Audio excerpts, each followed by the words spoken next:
ٹھیک ہے، پہلی چیز تو یہ ہے کہ ہمارے گھرانے کا، کہ ہم گھرانے والے لوگ ہیں، ماننا یہ ہے کہ قرآن از یعنی کہ based on one thing that is commands, حکم۔ اللہ کہہ نہیں رہا، پوچھ نہیں رہا ہے، بتا رہا ہے کہ یہ کرو، سمپل۔ ہمارا جو کیا کہتے ہیں اس کو، قرآن کو سمجھنے کا، کیونکہ اثر قرآن کے لوگ ہیں، ہم اثر کی طرف جاتے ہیں کہ اس کا افیکٹ کیا ہوتا ہے۔ ہر چیز کا کوئی نہ کوئی افیکٹ ہوتا ہے۔ آپ چشمہ پہنیں گے، آپ کو ویژن میں بہتری آئے گی، ٹھیک ہے نا، وہ افیکٹ ہے اس کا۔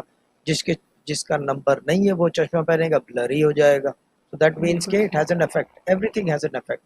ہم ذرا سا ہوں اثر قرآن والے لوگ ہیں، تو ہم اس کو کمانڈز مانتے ہیں قرآن کو۔ آل دا ہولی بکس، کوئی بھی ہولی بک آئی، صحیفہ آیا، وہ کمانڈ پہ بیس ہوں کرتی ہے۔